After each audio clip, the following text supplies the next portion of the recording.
Good morning and welcome everyone to the first session of the 2021 NNP Symposium.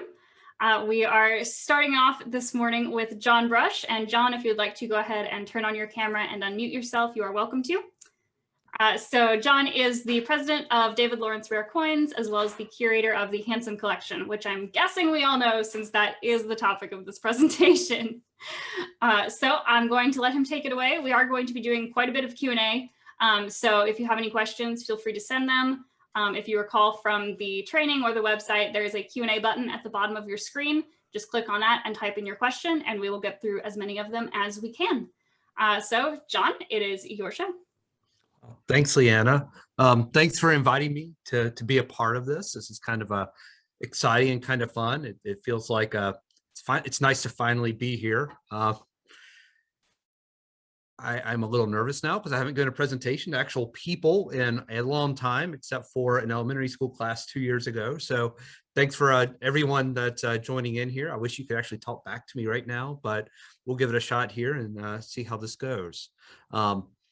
Looking at a lot of the folks that are attending here, there are a lot of people that know a lot of parts of what I'm going to be discussing, but there's also going to be a lot of things that you guys might want to know about the Hansen Collection and kind of our work with it. And if you have questions on the line, as Leanna mentioned, feel free to enter it in the Q&A box at the bottom, and we'll try to answer whatever we can, and we'll do our best. So once again, thanks for joining in.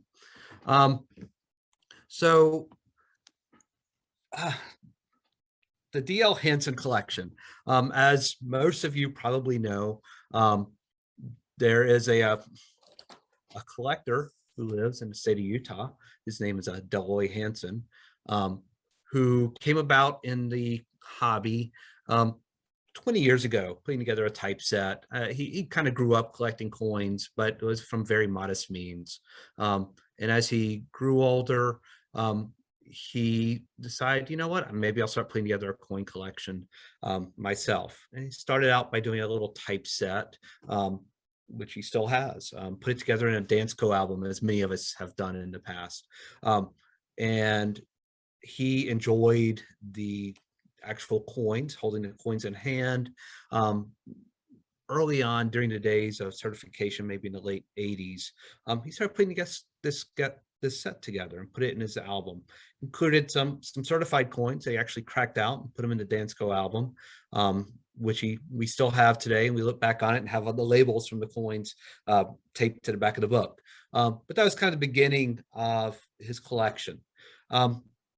Life went on, had his kids, and as his kids grew up, he got a taste for collecting once again. Mr. Hansen, he's a real estate developer amongst many other things, entrepreneur, let's say. And as he got further into his business, his kids had moved out of the house and were developing families. He kind of looked at his collection at some point and said, you know what, maybe I'd like to do something a little bit more. He said, I always was had an affinity towards the $20 St. Gaudens sets, and said, maybe I'll try to put a set of those together and see how it goes. I'll just buy a few coins.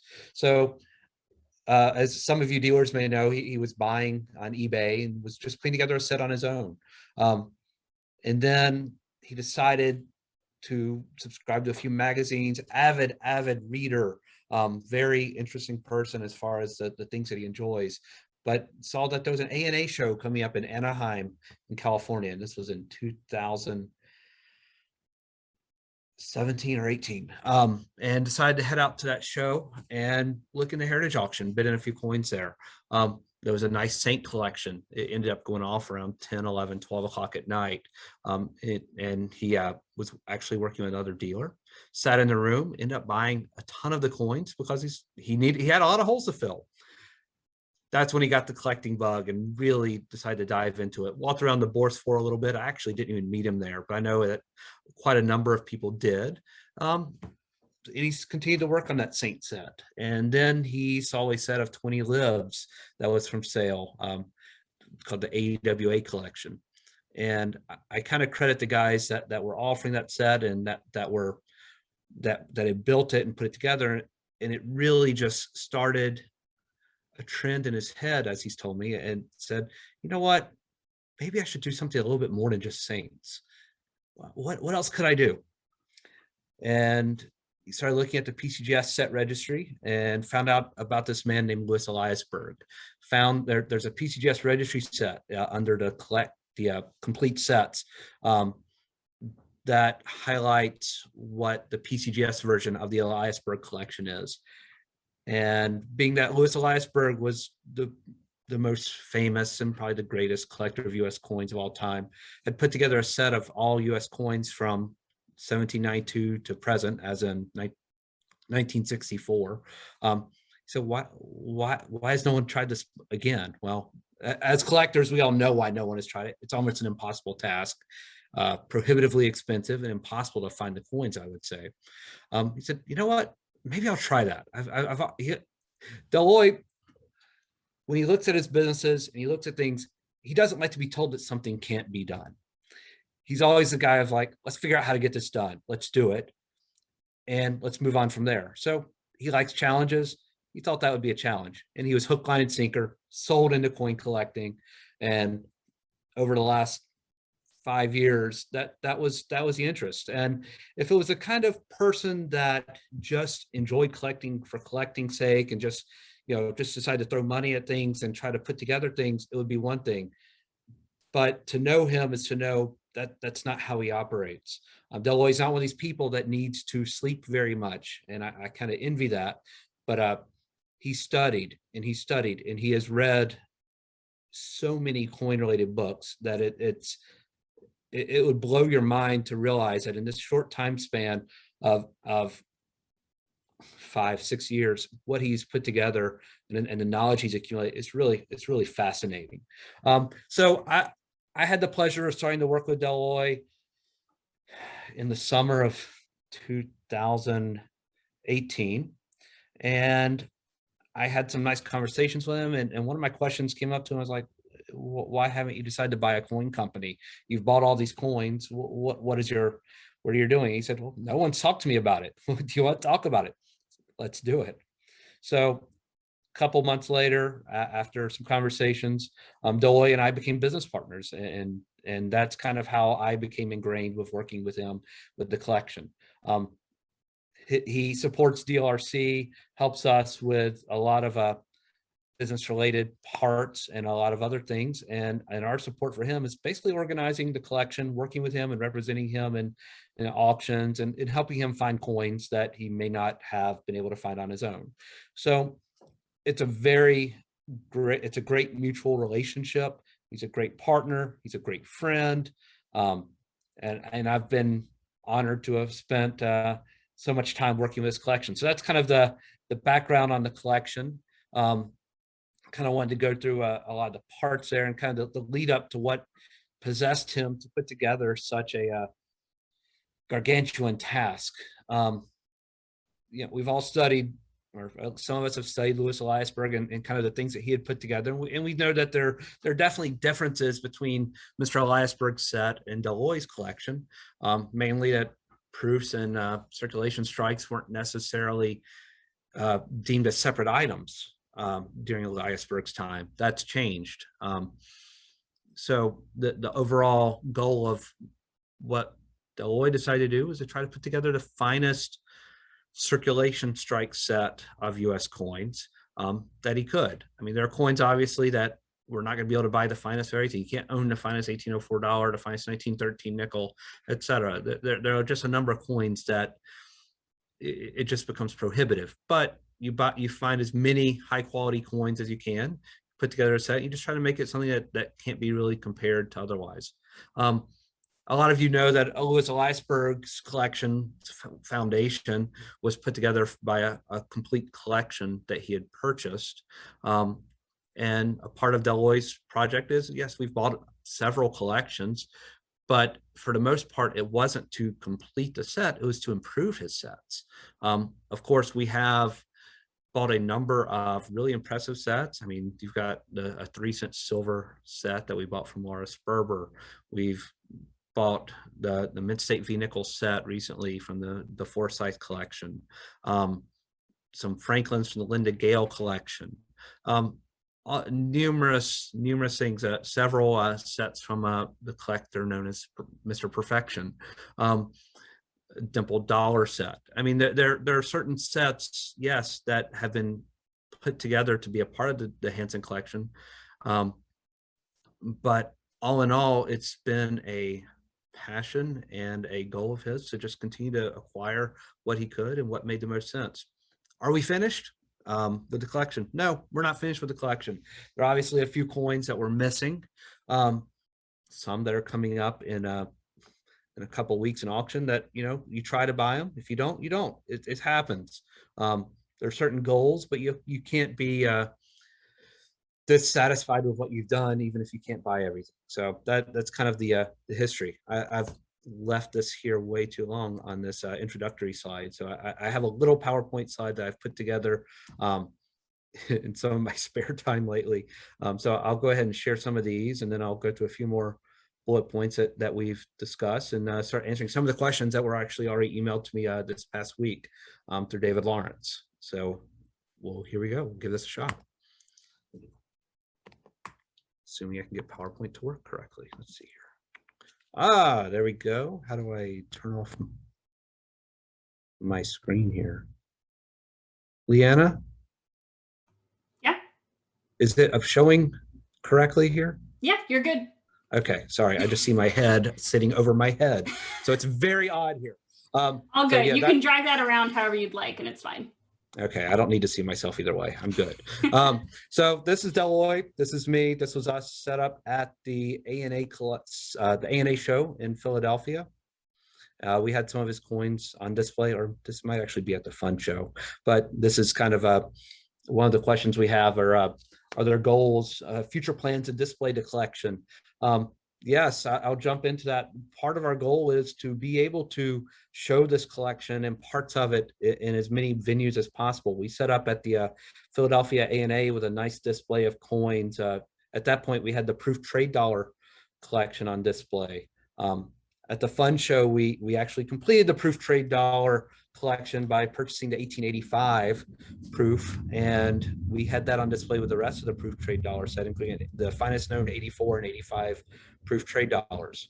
So yes, we've done a couple of small exhibits, small displays at some of these host shows over at the David Lawrence table. But in the future, we're certainly planning on doing it again. We may even have a grading competition and show where we have the number 1 and number 2 sets of proof seated halves, let's say.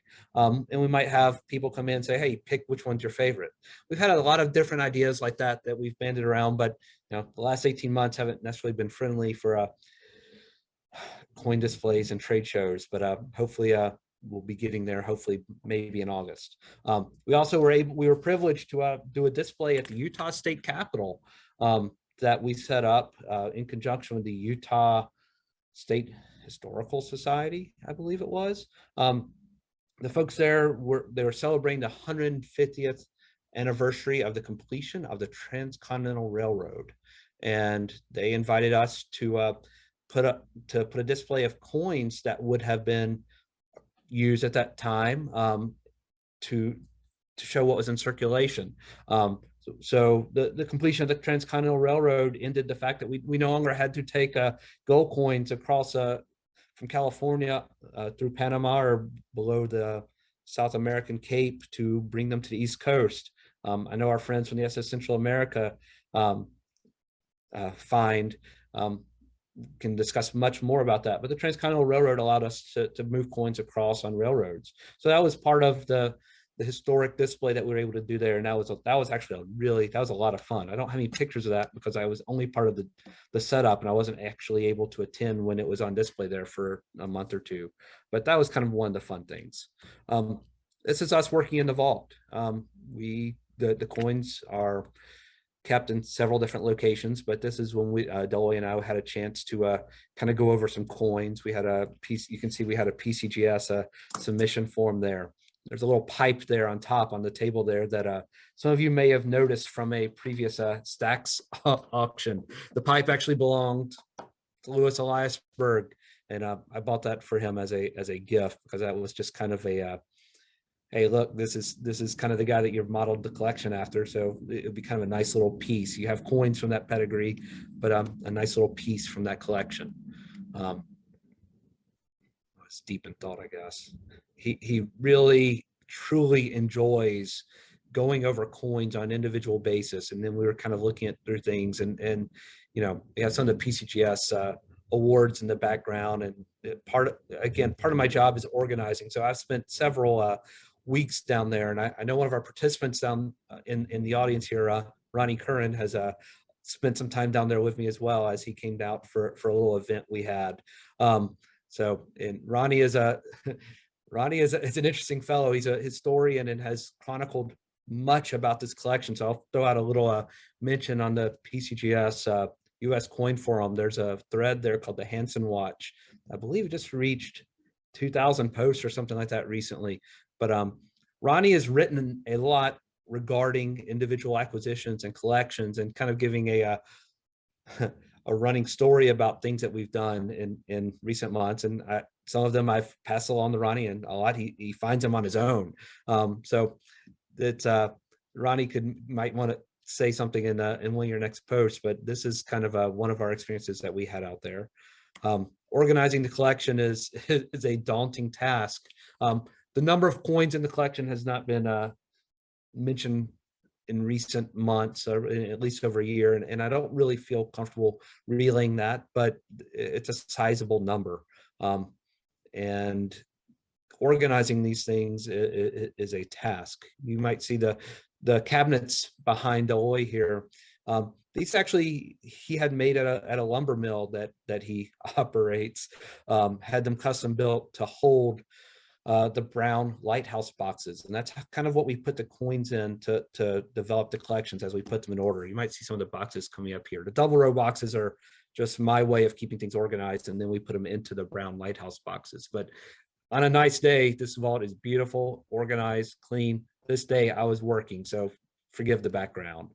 Some of the highlight coins that we have bought: 94S dime.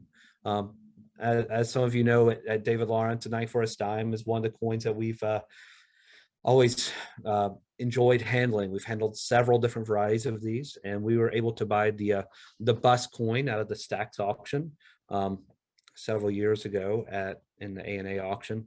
Beautiful, beautiful coin. The PCS TrueView is a little brighter than what it may show up as in hand, but the coin is just a gorgeous piece. That's one of our favorite pieces there. 1884 proof trade dollar. This is the finest graded. It actually does have a CAC sticker, but not with the current label. Legendary coin, low mintage, very, very tough piece to find. But this coin is the finest, and Matt Kleinstuber and I actually were able to place this coin in the Hansen Collection. It's actually one of my favorite pieces in the collection, even though it's not it's one of the rarest, but it's not top 10. 1885 trade dollar.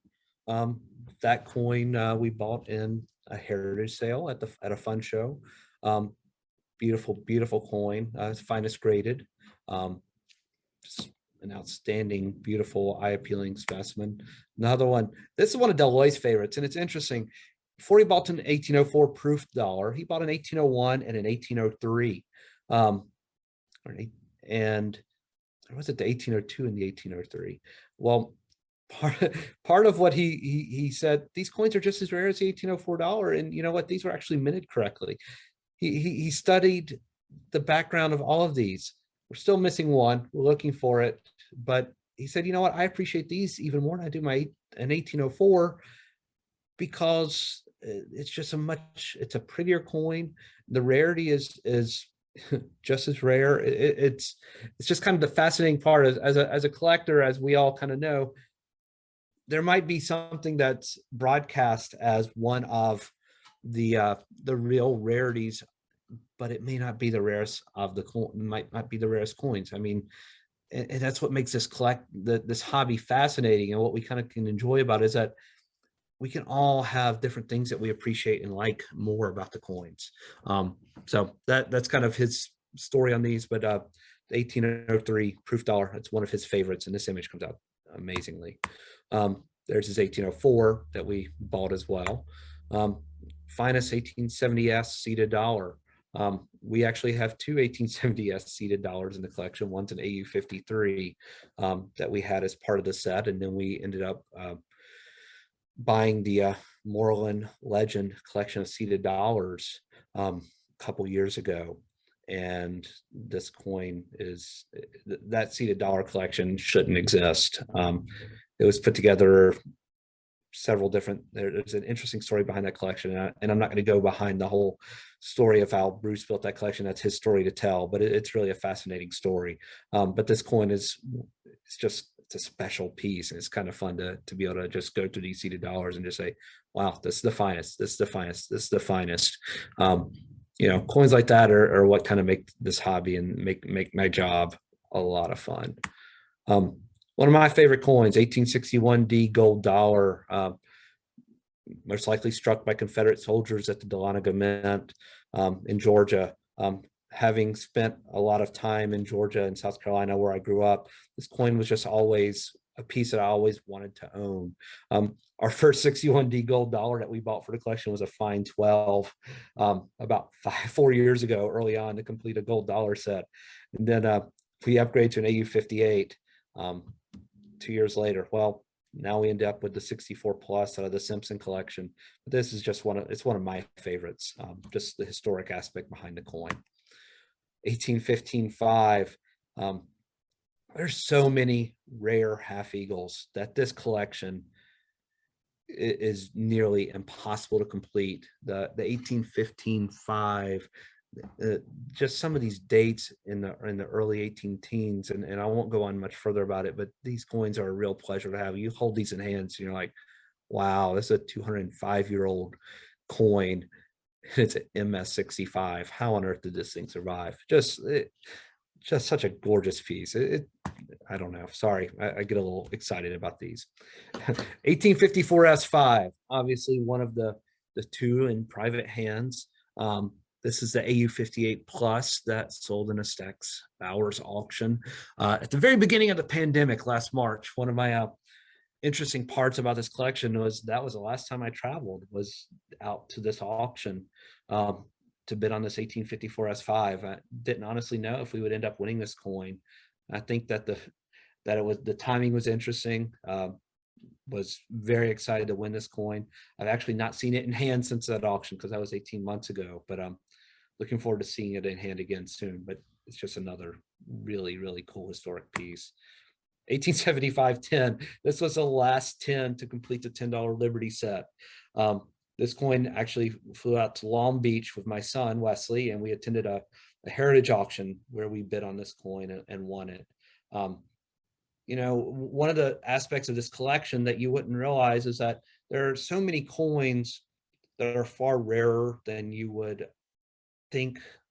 And this piece was just one of the coins that, honestly, going into building a $10 Liberty set, I knew an 1875-10 was rare. I didn't really know how rare it was. So I had a conversation with Stanley Kesselman and Paul Nugget. Stanley's a longtime collector, and Paul is I've worked with Paul previously and currently at David Lawrence. And Stanley looked at me and said, just wait until you can find an 1875-10. I said, okay.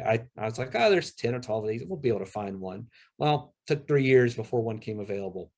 And we won this one in auction, but it's only an AU50, but to understand the rarity of this piece is one of those understated pieces that people really don't appreciate unless you're truly the expert in the field and you've done a ton of research. It's one of those coins that just do not come available, and when they do, eventually you might have to chase it. One of Deloy's favorite coins, the ultra high relief, the PCGS Proof 69. There are a couple of Proof 68s, Proof 67 plus, possibly Proof 68 plus. This is one of Deloy's first coins that he bought early on as part of his Saint set. A spectacular piece. Any Saint in MS or Proof 69 is just like, whoa. This is one of his trophy coins that he enjoys showing to people because this is truly as close as you're gonna get to a perfect coin. There's Deloy and I at the fun show. Family affair. So I believe that's his niece in the background.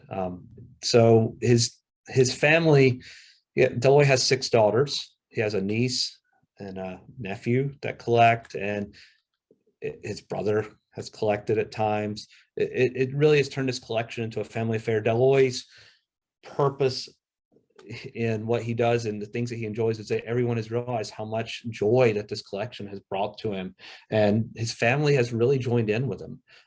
His daughter helps with the organizing the collection. His niece has started collecting. There are just people around him that you realize that at David Lawrence, we realize that this is the kind of thing that passes down from family to member to family member. That's how I got into collecting. My father, I would love to introduce my kids to it at some point if they were really interested in it. But it's just one of these things as a hobby. It's something that you can share with those around you, and that's what kind of makes it fun. So there are numerous family members that have gotten involved with this, and it's made the project just such an even more interesting, brought on some aspects that you wouldn't expect. That was Deloy outside the vault as we were out there. Some really good pictures showing how much he enjoys us. And that's the end of my slideshow. So I have got to turn that back on somehow. I'm gonna turn off my screen share. You can see, I don't know if I did that or not. I will open this up to, there's some Q&As on there. I'm gonna open up, I'll ask Leanna to come back in here and let her do her thing. All right, so we do have some questions in the Q&A. If you would like to send in questions, go ahead and click that Q&A button at the bottom and just type it in, and we will get through as many as we have time for. We have a little over half an hour, so we should be able to get to a good number. So we have 2 kind of related ones in here. Do you think Hansen might go after the infamous 1933 Saint going up for auction this year? Why or why not? And then a similar question about the 1822 Half Eagle, if you want to discuss those. Wow. So one of my challenges in answering questions here are I've gotten myself into some trouble. Let's just say this.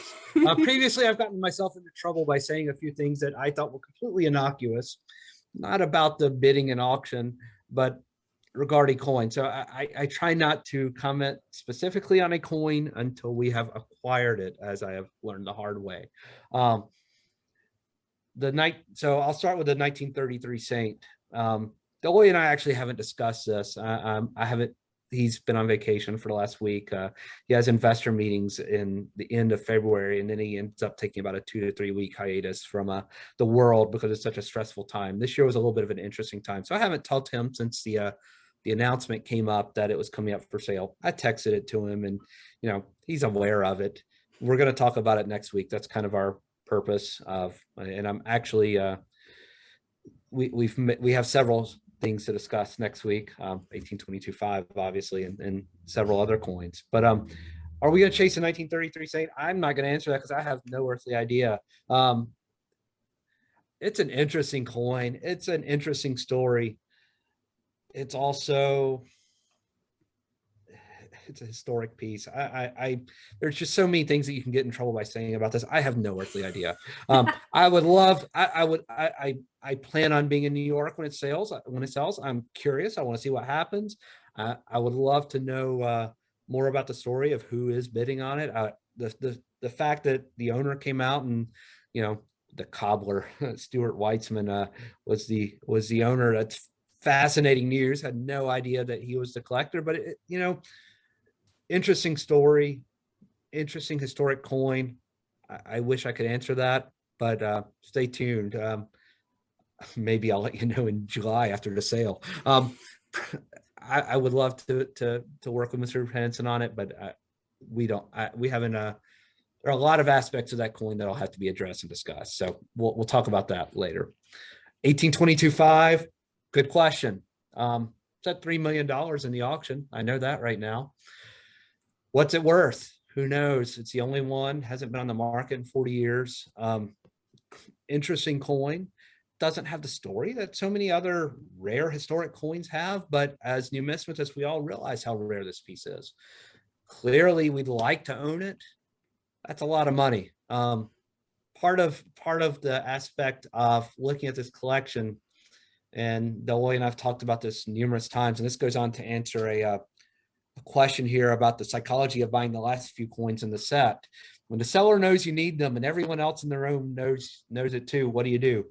I can't hide it. I mean, everybody knows. I mean, he's made this a very public collection on purpose, was that so others can enjoy the hunt for these coins. That's as Ronnie's been doing the Hansen watch, it shows that, you know, we could hide this. Everybody, you could have hidden the 10 coins that he was missing, or the 3 coins that were missing. And when we had 40 left, could have hidden them. Yes, I know it's cost him some extra money during this time.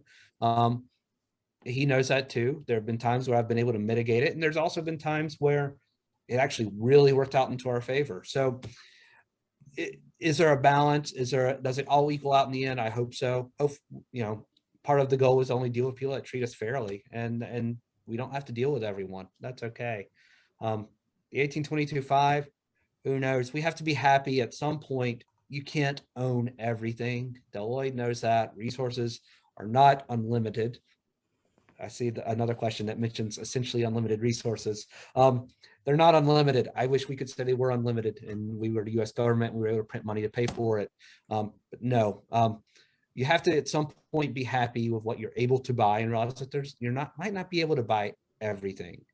And Deloitte is 100% okay with that. He's more okay with it than I am.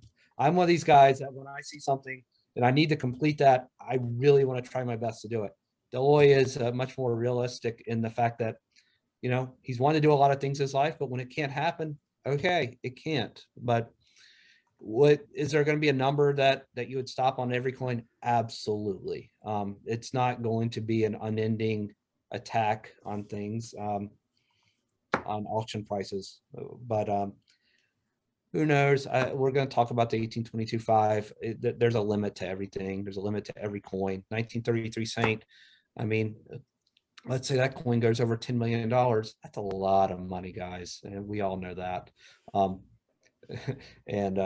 So we'd love to own everything. You can't. There are also a lot of other collectors that would like to own pieces. And so that's part of what I can do with Deloitte and our relationship is that when we upgrade coins into number 1 sets, there are coins that were in the number 1 set that kind of move down into a number 2 or number 3 set. So you'll see on the PCGS set registry that there are a number of number 2 and number 3 registry sets. Reason behind that is simply that's his organization. He needs to know how many of something he has. The long-term goal, and as we have been doing at DLRC over the last 2 years, is we sell off a lot of his duplicates as we get into a third, a triplicate or a quadruplicate from the collection. Okay, we don't need this coin anymore. We understand that we don't need them all. Let's put these on the market. Let's let them sell. Let's let other collectors have them and build their collections. Totally understand that. The goal is not to have 4 sets of everything. The goal is to keep the finest, maybe keep the second finest of a couple sets and use those in different manners. But the goal is not to hoard everything. We realize we can't have everything. So are we gonna participate in 1822.5 auction? Honestly, it's at a lot of money now. I don't know. Well, I hope so. I'll let you know next week after next Thursday night, I guess. Alrighty, then we have another question in here. Is Hansen more driven by completion or by connoisseurship? Ooh, use a big word there, connoisseurship. Guys, remember I'm from South Carolina. I went to college, but those words like connoisseurship are big ones for me to comment back on. Deloitte would probably say both. Completion is something. He's one of these guys that when things are on their way to being done, they better be done right, and they have to be done, and it doesn't matter because he is going to work hard at doing it, or he's going to have someone that knows how to get it done. Completion, very, very, very important. Connoisseurship. So it's funny because a lot of his collections you look at and said it looks like they were completion was the focus on it because the goal was to get it completed.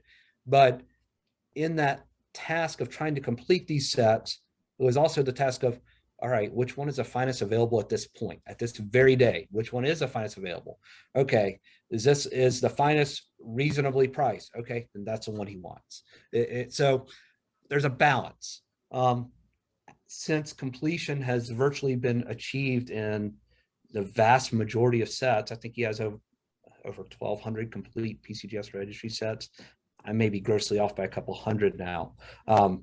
But completion's important, but as we have progressed in the collection, the quality has become so much more important. I mean, there are a number of CAC sets. When PCS came out with CAC sets along in their set registry, that was a big focus as well. And it kind of made it fun. It added a new flavor of putting together. So that leads into Mr. DMC. You said, what percentage of the collection has been stickered by CAC?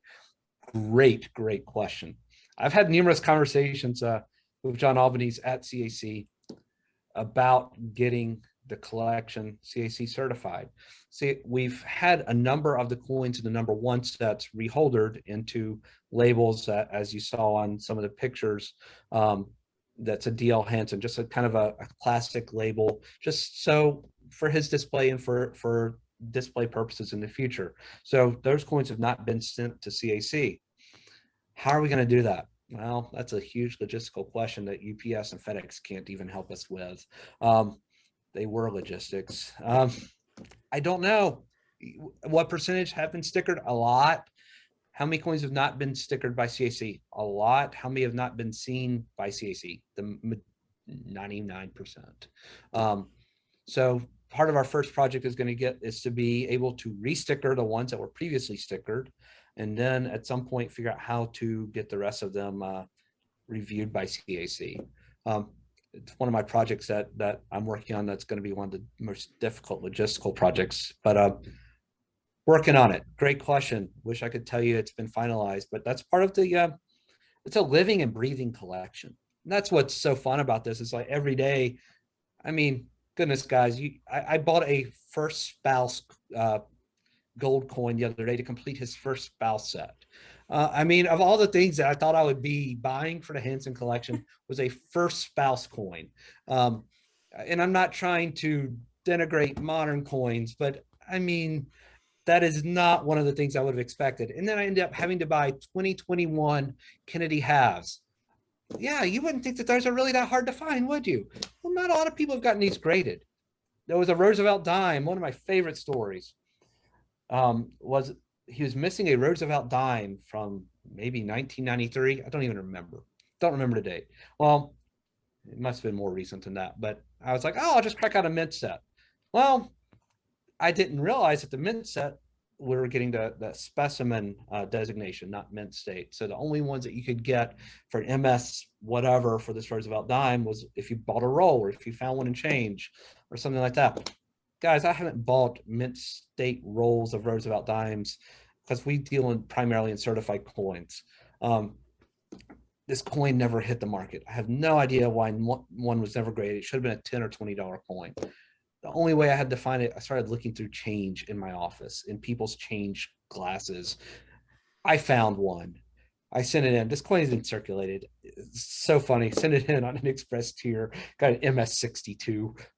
And I said, okay, here's your coin for now. So, you know, we had way more in degrading fees than what the coin was worth. But he said, you got to find this stupid dime for me because it's really bothering me. Well, I found it. I don't know that he knows this story, so I'm a little embarrassed to say it here, but I think we've upgraded the dime since. But, you know, coins like that and weird items like that, that's what kind of, it's always going to be a moving project, and there's always going to be kind of fun little stories behind it like that. But so sorry, that was a long answer to that question. Okay, we hit multiple questions from the Q&A along there, so we knocked some out. Very connected to that, which I think you've kind of touched on, but just to explicitly clear it up. Do you buy recent coins directly from the US Mint, or do you wait to see the coin graded to buy it?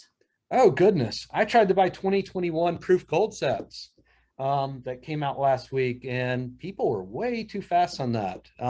It's part of the interesting part of this hobby is that, yes, I mean, if we could find them, yes, we tried to buy the Privy gold coin, couldn't buy them. I mean, we had people, Dolly has a number of employees. I don't even want to try to guess the number of that, but we had 40 people that directly related to us that we had trying to buy that gold coin when it came out with US Mint. We went 0 for 50. So do we try to buy them from the US Mint? Absolutely. We'd rather save the money, buy them there, get them graded ourselves, and hope we get a 70. Did that on the Silver Eagle. That's how we got the Privy Silver Eagle.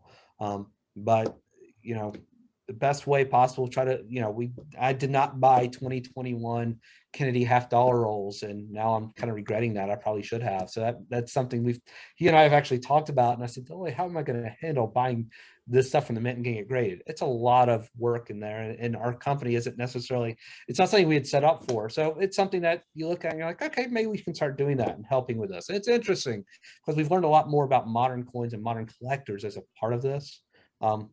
Yeah, we'll always try to buy them from the mint if we can, but I know we got some innovation dollars that way too. But whichever way is the easiest and the most efficient way is kind of our answer on that.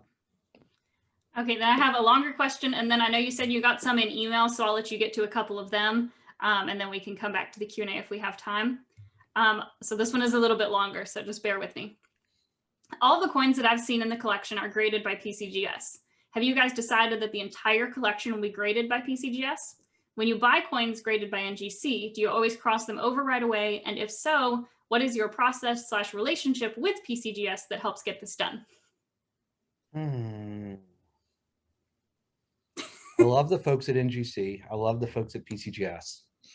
I'm friends with people at both companies, with the principals of both companies. I enjoy working with both companies.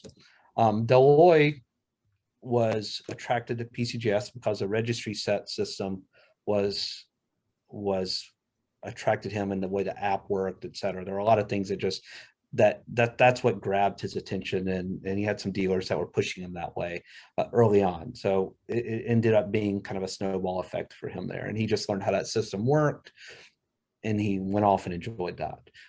We don't buy a lot of NGC certified coins in general, because for the collection initially, because Deloitte doesn't want to have to wait to add the coins to his collection.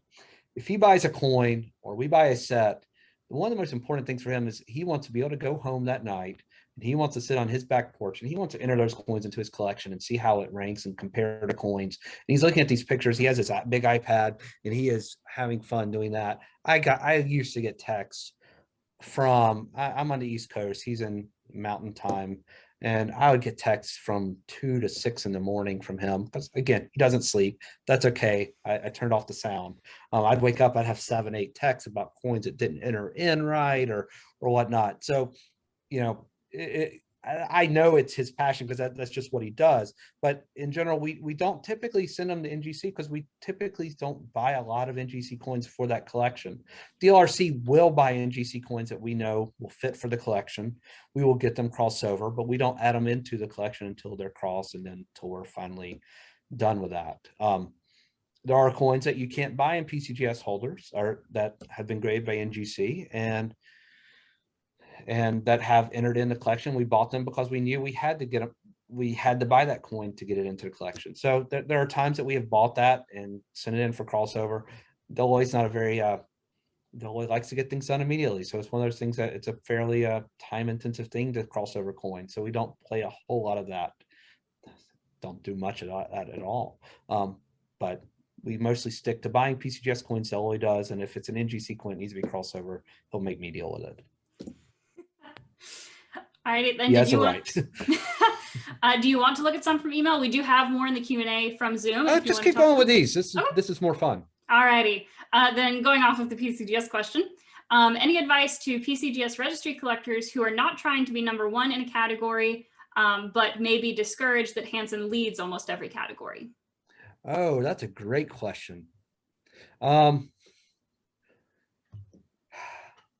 There are a number of collectors that have contacted me and said, I want to build a #1 registry set. I said, well, I can help you with that, because I know where he's not going to be #1 and what he's not #1 in. They haven't taken me up on that. So that is what it is. My encouragement would be that the coins in the #2 and 3 sets are not always going to be in the #2 and 3 sets. It's certainly, as we progress and as we have gotten closer and further down, more of those are being released, and we're selling those. You don't have a desire to be #1. The passion of collecting is, I step back in my role, and I'm not going to speak for the Hansen Collection at this point, as a collector, and at David Lawrence, I look at this and say, you know what? I enjoy the hobby for the coin's sake and what the coins have meant to me, the history behind the coins, the artistry behind the coins. That's what I truly enjoy the most. It's not necessarily finding the nicest one. My Buffalo nickel collection that I still have and is mostly circulated coins. I looked at the other day. I find that the thing that interests me the most, and my reasons.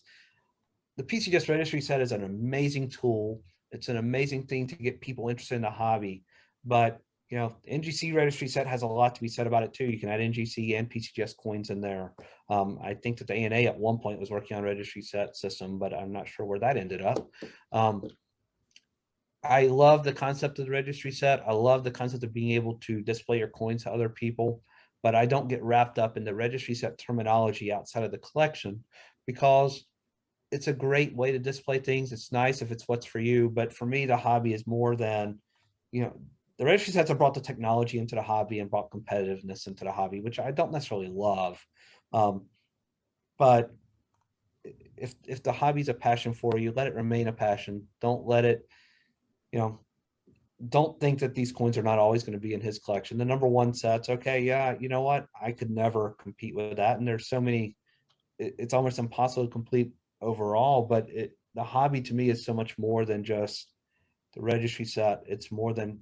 It's not necessarily about the competing. It's about what we've enjoyed putting together, what the time that we've spent, the research we've done, just kind of the overall enjoyment of the people and the dealers and the collectors in this hobby. It's a small world in our little in what we do in the coin world as far as a hobby and as far as an industry. And there's a lot of relationships to be had there, whether it's on a small show circuit or on the national show circuit, and that's part of the enjoyment of the hobby. So I would encourage you not to be discouraged. I haven't done a really great job of answering this question. I would invite you to give me a call. I'd love to talk to you about this and see what I can do to help you with this. I mean, Deloy and I have actually retired some sets or deleted some sets because there are collectors that reach out and told me how important it was to them and their family regarding the set they had put together for years. And it just meant a lot to them that they were always able to be number one. Like, we don't need to be the number one 1883 proof set. I'm picking out a year in a set. That's not what it was. It was more about organization, just kind of playing around with the registry set. So there are a number of times where we've just said, okay, you know what? It means more to them, and we're just happy with the coins we have. So it's a hobby, it's a game, but it's not the end of the world for us. And it's just, I'd encourage you not to get discouraged. I'd love to talk to you more about it. And if you have input about that, don't hesitate to email me, call me, whatever you want. I'm always open to passing on things to Deloy. I'm open to discussing things regarding this collection or whatnot, but probably not necessarily in a public forum can I really articulate my answer as well as I would like. Alrighty. Then we have, are you planning to do a coin catalog on the whole collection? Oh, lovely question. Yes. One of the goals is to do an online museum. That's kind of one thing that I'm working on that why I want to talk to Mr. Hansen next week about it. We're working on this project in a large format in conjunction with DLRC actually. So one of my passions has always been to do an online exhibit, online museum, or something along the lines of, we have PCGS true views of most of the images, and we have new tilt images of some of the really cool coins that DLRC does. We have some images of coins that were not done by PCGS that we've done. So we're working on putting that together. I don't want to give a time frame, but maybe within the next year, we might actually have that off the ground. I mean, in a perfect world, we could have it off the ground in 6 months, but Leanna would have something to do with that too, but she just doesn't know it yet. She's actually has worked with us a little bit on this. And so we've got a lot of concepts that we're working through. Yeah, we would love to do a catalog. Yes, we want to do more than that. We want to do an online museum.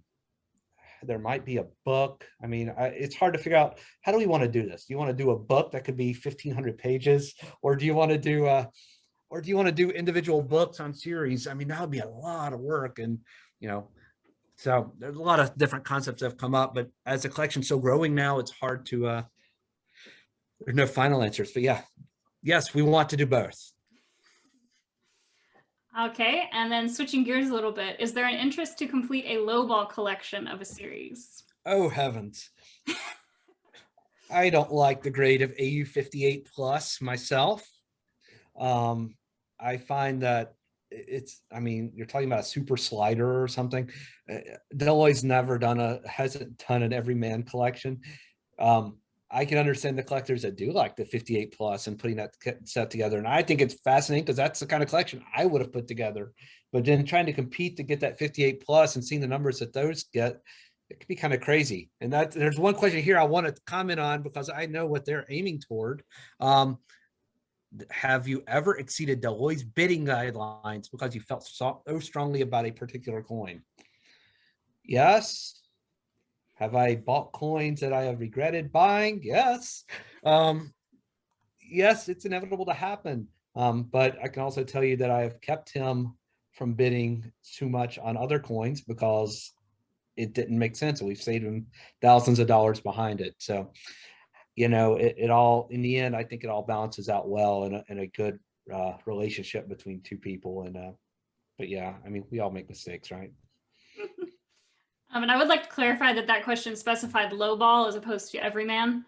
I'm assuming the answer would be similar. Oh. I just wanted to be sure that we were on the same page with what the question was. Thank you for keeping me straight here, Leanna. Low ball collection. I don't know. So that is a good question. I don't know. I think you would probably think it's kind of humorous to try to get a coin that was once a AG3 into a fair one hole or a poor one holder. He would kind of think that's kind of humorous. I don't know that he's ever really studied low ball coins, but that's a good question. I'll ask him next time I see, just for fun. Okay, we have a couple questions in here about metals. So has Hansen developed an appreciation for tokens, metals, and other areas of numismatics, or is he strictly interested in US decimal coinage? Oh, goodness gracious. Good question. So let me, I am stepping out of that question. I'll talk about patterns. A lot of people have asked, have we decided to collect patterns? No, Deloy's bought a couple of pattern coins for fun. I've also seen him give away pattern coins as gifts to people. So patterns are an interesting subset. I know Louis Eliasberg collected patterns, but that's not his passion. Regular issue US coins, things that were in circulation, that's his passion as far as in the larger picture. Tokens and metals are a little bit too esoteric for him. Deloy has a passionate interest in ancient history, ancient coinage. My first conversation with Deloy, I was a history and religion major. So my first time I ever met Deloy, when I was just going out to meet him and see his collection, we started having conversations about everything. I mean, you know, you don't talk about religion at the dinner table, but Deloy brought it up right off the bat in his car. I was like, okay, let's talk. Deloy is such a smart, well-versed man, and his knowledge of ancient history is fascinating. So we talked, so ancient and Roman coins, Greek and Roman coins have been something that's very interesting to him, the stories and the history that they tell. So we've talked about that. He has a collection of those.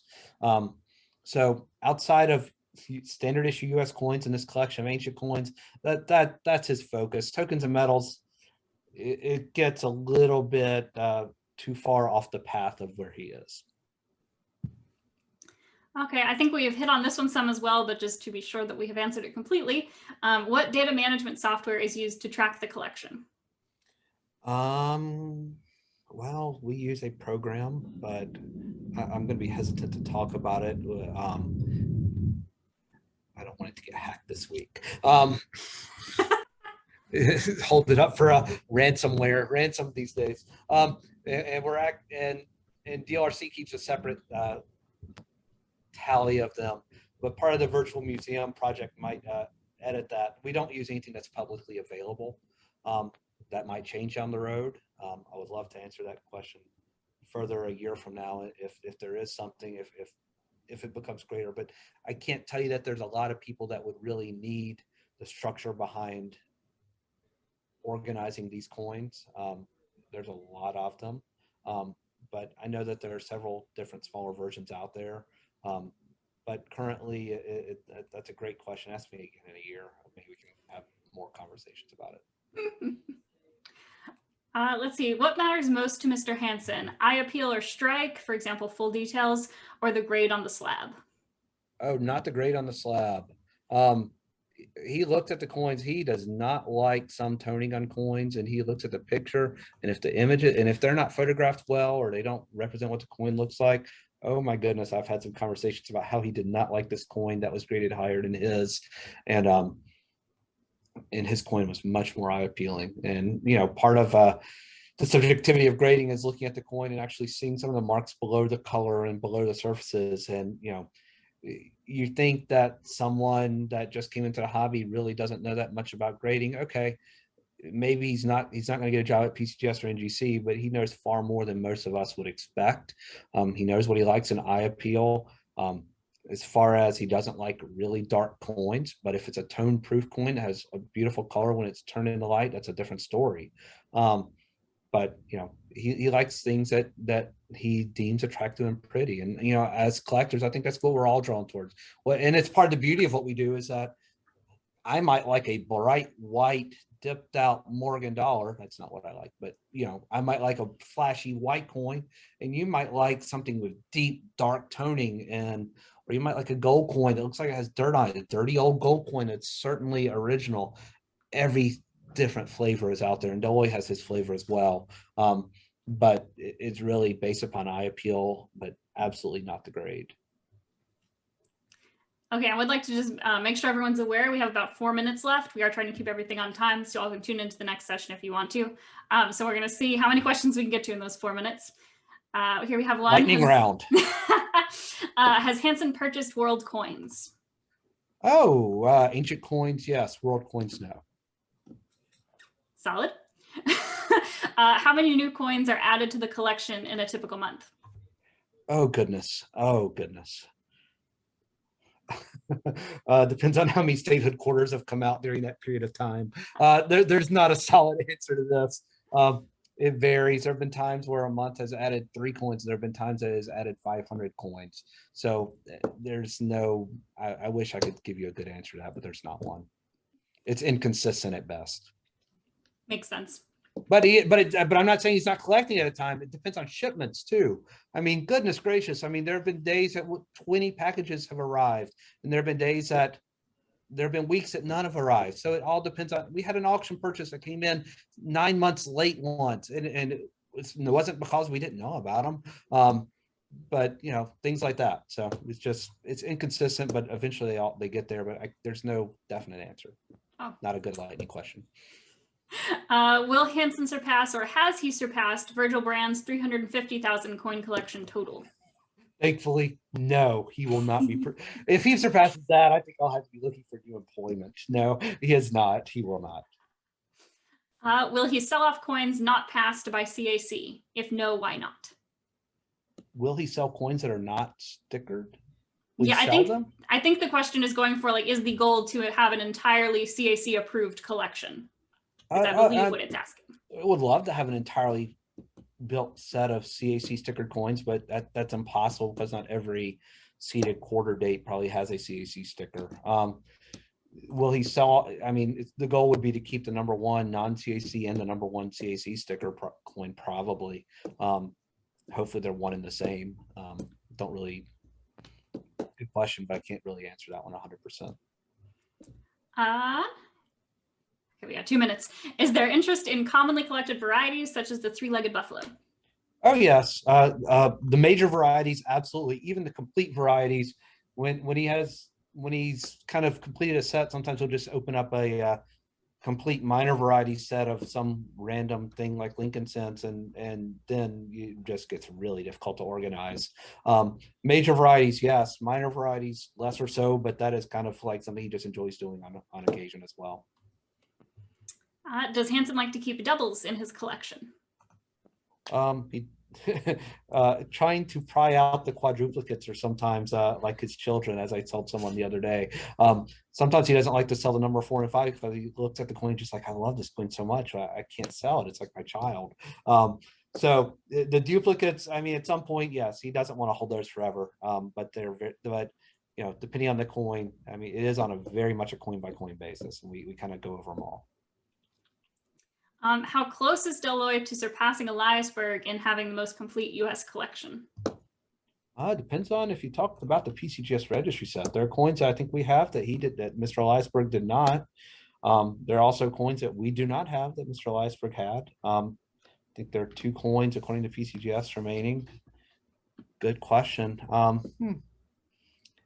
Quality, I think it's pretty well established. He's already surpassed Louis Eliasberg as far as quality, but I guess it depends on what your metric is what you're stating on it. I mean, in many ways, I would say that it's the collection as far as completion has surpassed it, but you know, we're not including patterns, we're not including territorials and things like that. So it depends on what your metric is of saying surpassed or not. Mm-hmm. Okay, and that is 11. So we're going to wrap it up there.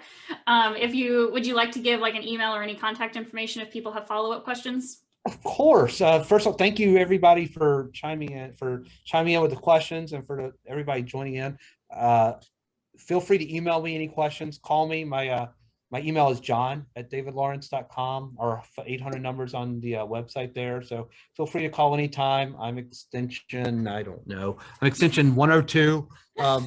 And feel free to call, leave a message. You can speak to anyone here. They can forward you into my voicemail if I'm not here. I will be out of pocket for next week because we bought a house. We're finally closing on it today, and we've been living in a winter rental for 6 months. So we're just glad to be out of temporary housing. So I will not be in the office, but you can email me, john@davidlawrence.com, and happy to chime in, or you can go into the Hansen Watch on the PCGS website, and you can probably send me a PM there, but I have no idea how to tell you how to do that, but I'd prefer email. So all right, thanks, then if anyone, Anna.